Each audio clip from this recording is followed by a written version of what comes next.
Before we get into this epic Coachella vlog, I wanted to say thank you all for your patience with me.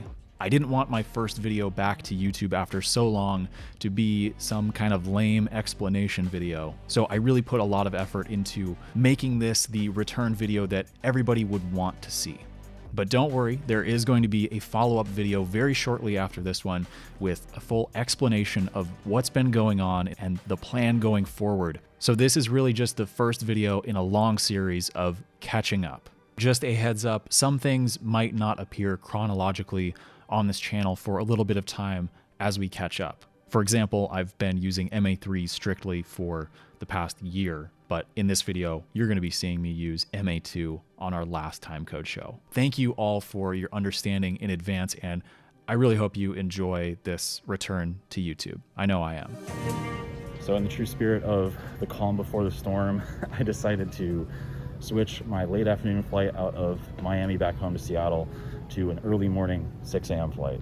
So as soon as we finished up with the show in Miami at Soho Studios, I went back to the Airbnb, packed everything up, and now we are headed back.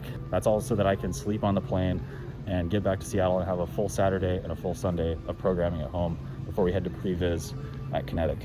Well, unfortunately, all of the time that I had scheduled kind of as a buffer zone for this Coachella madness that we're about to delve into has all but completely dissolved. And it all happened basically because I ended up getting sick in Mexico, and that flight home was just the beginning of my issues. So originally I was supposed to go down to Los Angeles to Previs last week and then have a couple of days off this week, but I decided to switch my schedule around and do my Previs this week immediately before going to rehearsals. So thankfully I had those padded days in the schedule, but now it kind of leaves us with no room for error at all. We're going to be working non-stop until Coachella is over at this point. I just got back home into Seattle. I'm in the Evo right now, if you couldn't tell, and I'm headed over to the R90 lighting shop to do two things. One, put eyes on our crown, and then I am also going to be picking up a spare CDJ 2000 Nexus 2. Oh, yeah, all my other gear is out on the Subtronics tour right now. Actually, I think they just finished their last show, I think in Detroit, or don't quote me on that. But anyway, Subtronics just had all of my gear out on their tour, backline wise. And so all I have left in stock is one single CDJ 2000 Nexus 2 and then my CDJ 3000s. So we're picking up one CDJ 2000 Nexus 2. That's going to be serving as our backup for Coachella, and then I'm going to be using it at rehearsals at Kinetic. So we're just pulling up to the R90 shop here in a second. I'm gonna grab that CDJ, make sure the crown is all ready to ship out tomorrow, and then tomorrow we're heading to LA. We're diving right into Previs again. I don't think I'm gonna sleep tonight, but we'll see.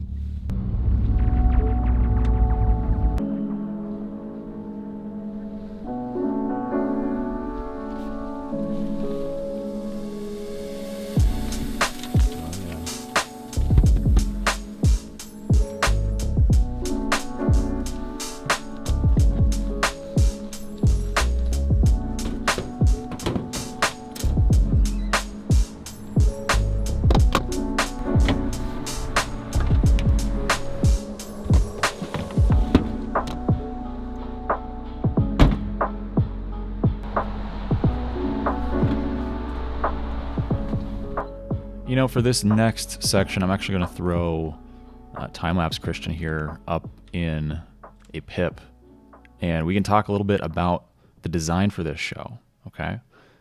So this was actually my first I believe this was my first Vectorworks drawn start to finish design. So I switched over to Vectorworks full-time immediately after this. And up until this point, I had been doing everything in Capture. So this whole front render here is in Capture. I believe it would have been the newest version, 2022, at that point. These files, by the way, are available up on my Patreon if you want to go take a look later.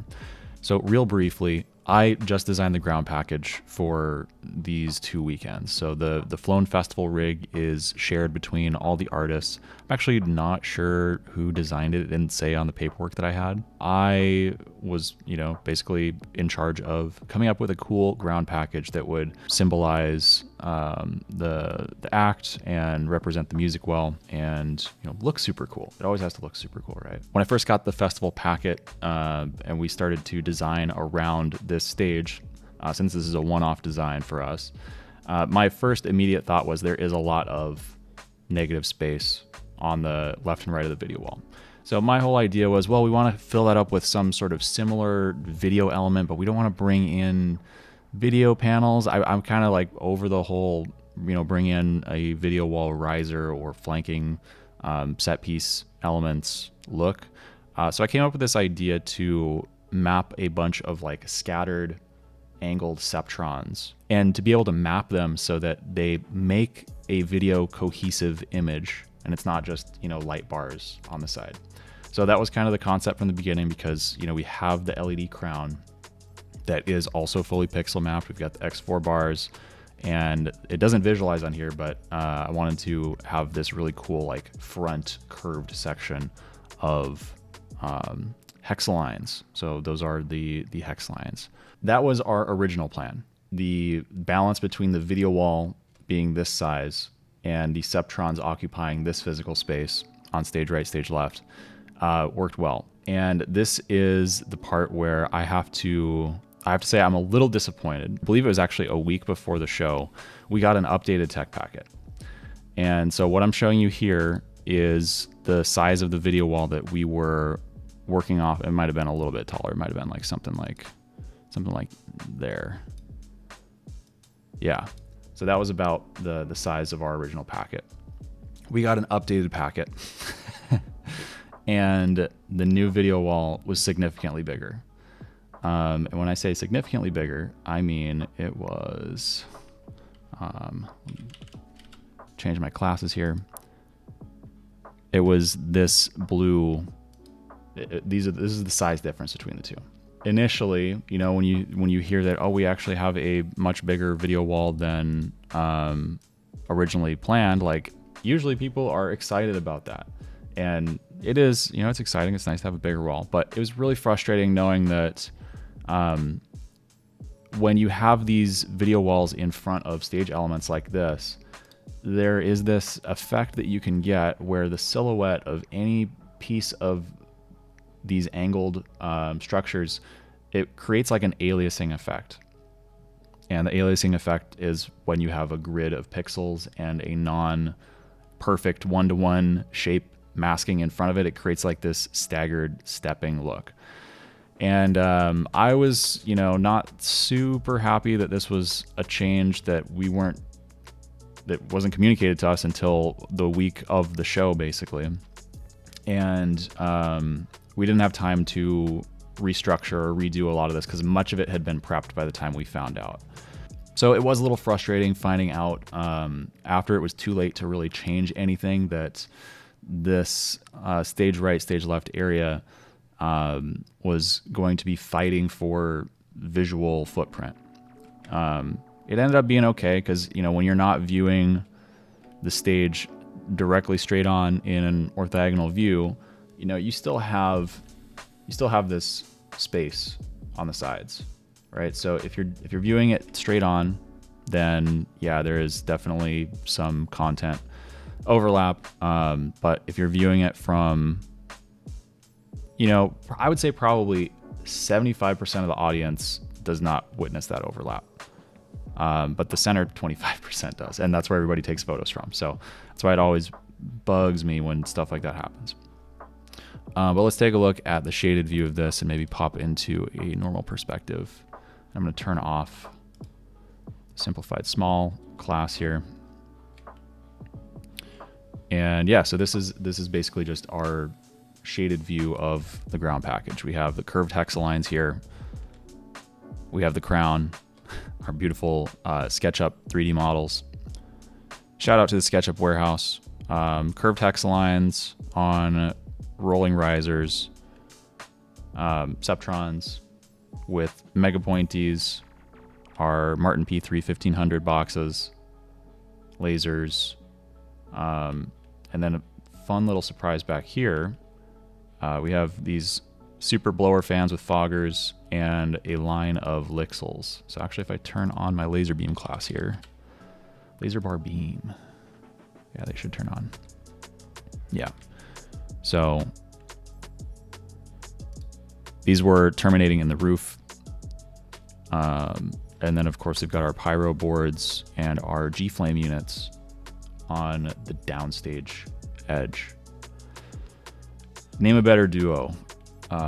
G-flames and the downstage edge. I'll wait. And that's pretty much the brief on the design, at least. So with that said, I'm going to hop back on over to Pip Christian, and I'll explain what I'm doing in the time lapse.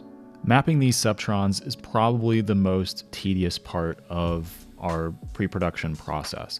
And what I'm doing in this time lapse and video is I'm taking my capture layout that I've imported from Vectorworks. So I drew everything in Vectorworks, imported to capture, and I am going through Septron by Septron and correctly matching the orientation between capture in the 3D, the live view that you see there, and the output map of Resolume.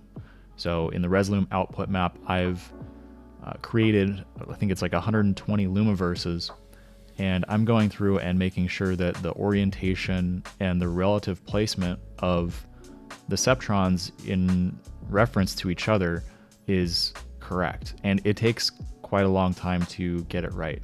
And there are, of course, other softwares that you can use to pixel map in 3D and 2D.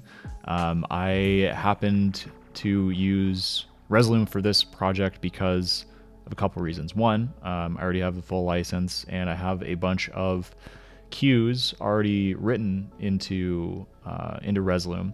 And Resolume, I think, is one of the better options if you're doing a purely 2D mapping like this. Like, we don't really have, of course they're angled in, but that's not really necessary to 3D map. And so because we didn't need that 3D mapping, Resolume was going to be a good solution for this particular project. And in Resolume, you can add any sort of rotation you want to your Lumiverse fixtures. In Madrix, you cannot do these kind of non-90 degree or non-grid outputs. So that's, or mappings rather. So those were the two main reasons. This is before I had purchased NTech LED Mapper. That's another good option. And I also wanted to use Resolume because Madrix was going to be controlling the crown as well. And I wanted those to be two separate systems. So doing the Septrons in Resolume seemed like the correct answer for this particular show. And I'm pretty happy with the results that I got from it, although I probably wouldn't do any much larger of a show with Lumiverses, at least, with Resolume. It's really not a purpose-built lighting program. The lighting section is kind of more of an add-on. So it really only works best with this type of design. After a couple of hours and almost 1,000 miles, I hopped off the plane at LAX with a dream and my cardigan. What's good? On the previous day one. Let's park back here. There's like some spots to the left here. We hit the ground running in Previs, and since this first day was really only a half day, it was the perfect amount of time to just get all of our systems connected, everything working. Of course, first steps, anytime you go to Previs, make sure everything is well stocked in the fridge. Once I got the final lighting plot, I went through line by line, just double checking that all of the fixture IDs and of course the DMX patch and modes were all updated to the latest, most current information. And from there, I really just spent the rest of this first day making sure that everything is fully aligned, from the MA to our timecode tracks to capture, just making sure all the systems are on the same page and we are ready to sit down and do 2 more full days of programming. Well, look at that. How welcoming. So kind. Everybody left. I don't like doing these narration things when there's other people around, but I know you guys like them. So I figured I would show you what we're working with. So GrandMA 3 full size running mode 2. This is like my half of the workstation. Scott has been doing work over here. He left already. I stuck behind and continued working a little bit. I started changing up my workflow a little bit to, you guys know that I love to use Reaper. So I have started doing basically everything with MIDI notes in Reaper, even if the show is not MIDI. It makes a little more sense if you're doing if you're working with an artist that has both a DJ set and a live show. If you already have the MIDI, well, then the rest of the show is already done if they decide to do a live set instead of a DJ set. Plus, it means that I can do multiple takes on MIDI in one recording session, instead of having to like tweak a bunch of timings on the MA when I do time code. They got 2 big TVs in here. You can't see that one. That one's turned off right now. I'm running everything off of my Razer Blade Pro. That's right, Reaper, Record Box, and Capture are all running off of this Razer Blade Pro. Got 3 NPUs in session, 1, 2, and 3. So with the full size, that gives us like 20,000-ish parameters. Let's see here. Yeah, 20,480.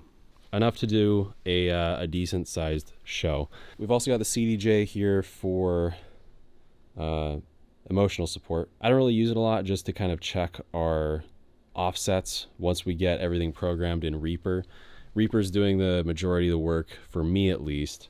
I do all my notations in here, and you can see, if I click on here, you'll see the waveform too. Give me a second. So I import the audio, and then I create the def go forward commands using MIDI notes, as well as all the bump buttons that I would ever want. They've got a nice little mixer in here for the KRK system. There's a little KRK rocket over there and over there. I do wish they had 2 zones, like 2 rockets here, 2 rockets here, and you could either mix or split your signal if you want. So I've got the CDJ here linked up with show control, just so that I can verify that the show kind of runs. Now, I haven't done any cleaning up here. This is just cloned straight out of the box. I've not done any sort of fixing things or anything like that. But yeah, that's the setup here. We've also got an MA2 light over here that I'm trying to get Scott to use. So yeah, big thank you to Kinetic Lighting for getting us locked in with their brand new Previs space. We used their Previs space before during COVID times, but this is their new kind of annex space, because apparently they are super busy, which is good to hear. So we got pretty much a 3/4 day worth of work out of the Previs studio. It is just about 11 o'clock in the evening. We got 2 more days, Tuesday and Wednesday, to kind of dial everything in. It is worthwhile to spend all this extra time, because this is a big festival. It's a big show. There's new songs being played. I have to program those still. I think I have 5 new songs to program. So I'm excited to be doing that tomorrow before we head over to Las Vegas on Thursday, where we actually get eyes and hands on the ground package for the first time. Super excited to see it, to work with it. And yeah, I'm real happy with the design so far. But of course, it's only on paper. It only looks so good. So we'll see how it looks in real life. And hopefully it is as fun to play with in real life as it is in the visualizer. Doing a few days of pre-visualization for a show like this is really important when it comes to saving money and guaranteeing that the show is going to have a certain level of quality. Of course, we have a lot of these songs programmed already, but a lot of these artists really want to take advantage of the special nature that is Coachella. Artists really see it as an opportunity to either unveil some new project or some new stage design or set piece, or leave a mark on the audience by having special guests or different sets between the two weekends. All of those factors added together really means that it's worthwhile to spend a couple of days in previs and a couple more in rehearsals. And if you're as blessed as Scott and myself are, your artist wants to do all of those things. But hey, that's why we get paid the big bucks, and why we have our own section in the Rider.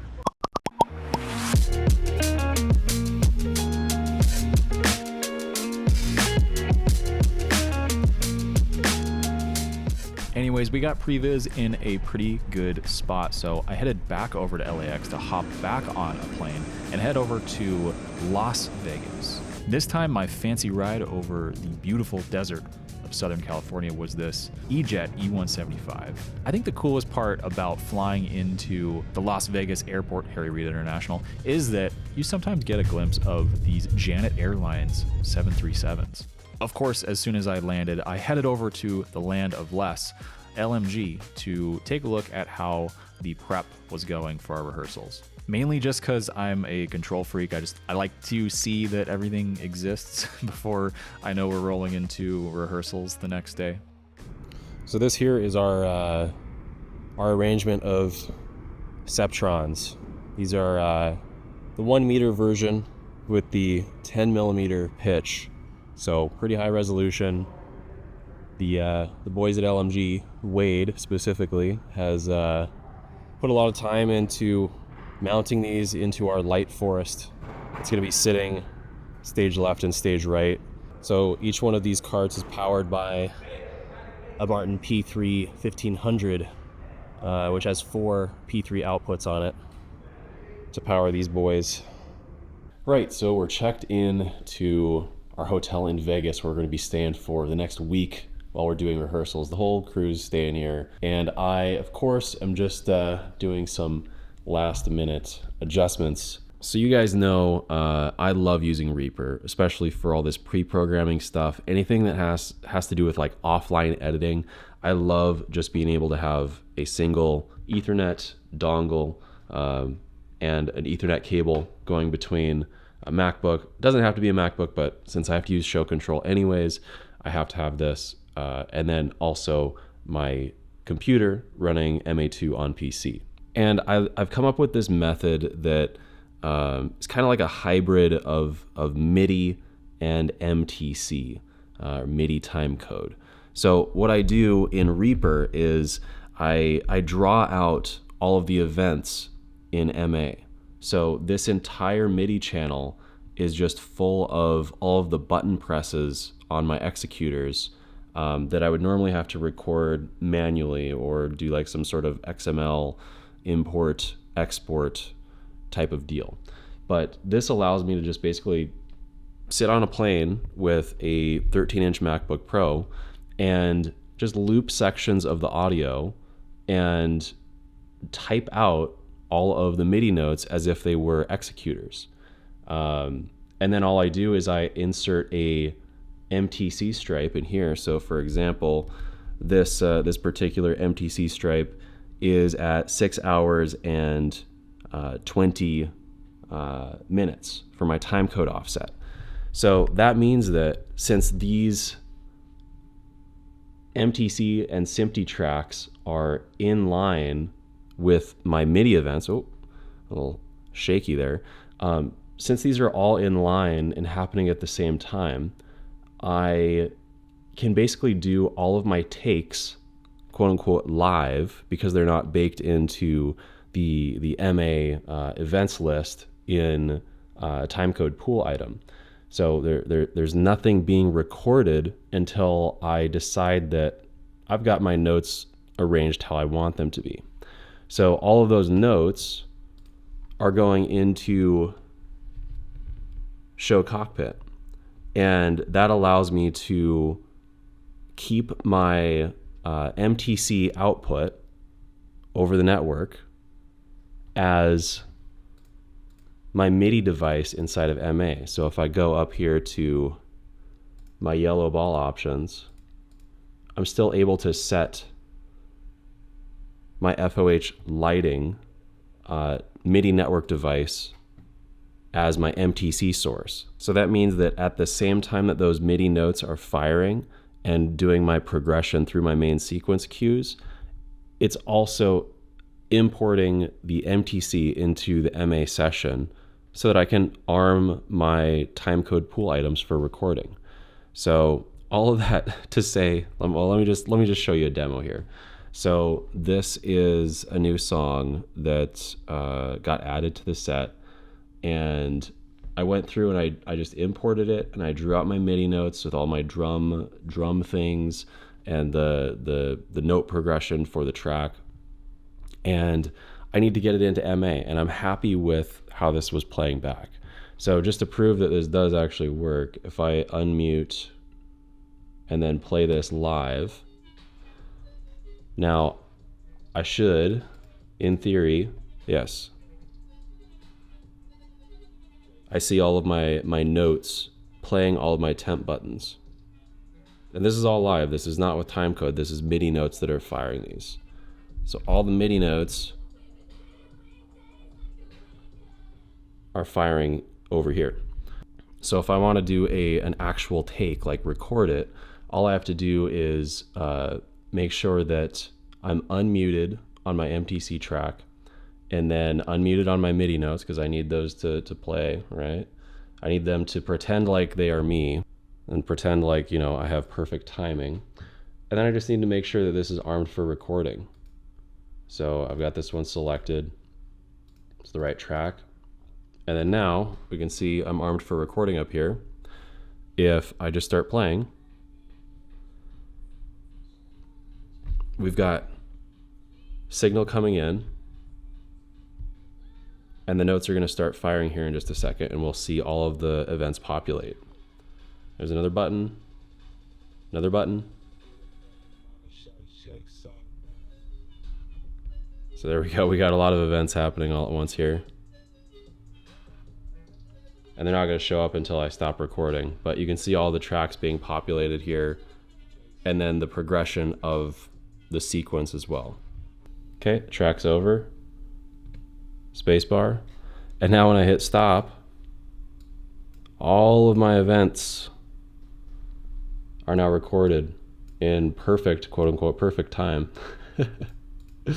Of course, nothing's ever perfect. I'm sure there will still be some events that need to be tweaked, but I just recorded all of these in one take. So yeah, I'm really happy with how this is set up. So yeah, guys, that's going to pretty much do it for episode 1 of the Coachella video series that I'm putting together. I hope you've been enjoying it so far. Make sure to stay subscribed to see upcoming videos, or maybe if the videos are already out, make sure to check out the next one in the series. It's going to be at least 2, maybe 3. I hope you guys are enjoying it so far. We have load-in for rehearsals tomorrow at AG Staging starting at 8 a.m. So I'm going to get to bed, get up bright and early, and we have a full week ahead of us, and can't wait to take you guys along for the ride. Thanks for watching.